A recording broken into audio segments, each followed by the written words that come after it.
মাওলানা তারেক জামিল নাম শুনেছেন? তারেক জামিল হুজুর হাফিজাহুল্লাহ, আল্লাহ পাক তাকে দীর্ঘ নেক হায়াত দারাজ করুক। দেখবেন তিনি এই কয়েকদিন আগে সফর করেছেন, দাওয়াতি তাবলীগের সফর। মুয়াজ বিন জাবাল রাদিয়াল্লাহু আনহুর কবরের পাশে দাঁড়িয়ে আছেন।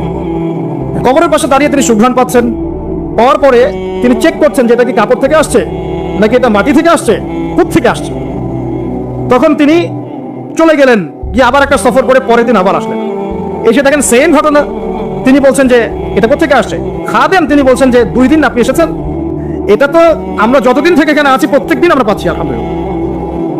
এখন এগুলো ঘটনার তো আপনি মারিফতের ঘটনা, আল্লাহ পাকের কারামাত, এগুলো তো আপনি অথেন্টিক প্রোটেস্ট্যান্ট ব্যাখ্যা দিতে পারবেন না, পারবেন? ব্যাখ্যা দিতে পারবেন না। বিষয়টা হচ্ছে যে মানুষ জান্নাতি, হামজা রাদিয়াল্লাহু আনহু কি জান্নাতি না জাহান্নামী? হামজা রাদিয়াল্লাহু আনহু কি জান্নাতি না জাহান্নামী? হামজা রাদিয়াল্লাহু আনহু একজন সাইয়্যিদুশ শুহাদা, শহীদদের সর্দার। উহুদের মাঠের শহীদ যারা আছেন তারা কি জান্নাতি না জাহান্নামী? হাদিসে এসেছে যখন কেউ আল্লাহর রাস্তায় যুদ্ধ করে শহীদ হয়, তার আত্মাটাকে আল্লাহ পাক জান্নাতের সবুজ পাখির মধ্যে রেখে দেন এবং সেখানে সে জান্নাতে ঘুরে বেড়ায়, যা ইচ্ছা ফল খেয়ে বেড়ায়। এখন নিঃসন্দেহে উহুদের সাহাবীরা সব জান্নাতি। এখন জান্নাতি কোনো মানুষের কবর থেকে যদি ঘ্রাণ আসে, সেই ঘ্রাণটাকে জাহান্নাম থেকে আসবে নাকি বোকা? কথা বলেন।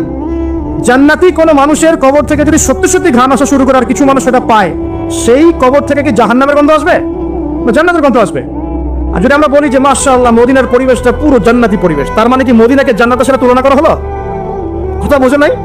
আমরা যদি বলি বাহ মদিনার পরিবেশটা মাশাআল্লাহ জান্নাতি, এই কথার মধ্যে দিয়ে কি মদিনাকে জান্নাতের সাথে তুলনা করা হয়েছে? কিসের সাথে কি মিলে তালগোল পাখি অনলাইন গরম করে আল্লাহ ভালো জানে। আমি খুবই ইন্টেলেকচুয়াল লেভেল দেখে আমি খুবই হতাশ যে মানুষের ইন্টেলেকচুয়াল লেভেল এত নিচু হতে পারে। আর কোরআনে যে আল্লাহ পাক বলেছেন জান্নাত এমন জায়গা যা কোনো চোখ দেখে নাই, কোনো কান শোনে নাই, কোনো হৃদয় কল্পনা করে নাই, এই আয়াত কি আমরা জানি না? এই আয়াত আমরা জানি না? সুবহানাল্লাহ। আর মনে করেন আপনি মুয়াজ বিন জাবাল রাদিয়াল্লাহু আনহুর কবরের কাছে গিয়েছেন, আপনি সুঘ্রাণ পেয়েছেন, এর মানে কি আপনি কবর পূজারী হয়ে গেছেন?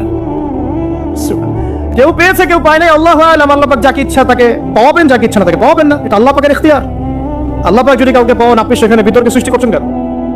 বড় বড় ইস্যু নিয়ে কোনো কথা নাই, পেট্রো ডলার নিয়ে দুটো কথা বলতে পারেন না? ইয়েমেনের বম্বিং নিয়ে দুটো কথা বলতে পারেন না? আরবের বিভিন্ন কারাগারে বড় বড় শায়েখরা যে কারাগারে পচে পচে মরছে, তাদের নিয়ে দুটো কথা বলতে পারেন না? হলয়ের উৎসব চোখের সামনে হয়ে গেল, দুটো কথা বলতে পারলেন না?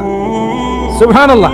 মানুষ দিন দিন কাদিয়ানি হয়ে যাচ্ছে, কেউ শিয়া হয়ে যাচ্ছে, কেউ এই যে আহলে কোরআন হয়ে যাচ্ছে, কত ফেরকা। কথা বলার সুযোগ নাই, কথা বলার ইস্যু নাই। মানে দিনের সব কাজ করা শেষ, এখন এই ক্ষুদ্র ক্ষুদ্র বিষয়গুলো আমাকে দেখতে হবে।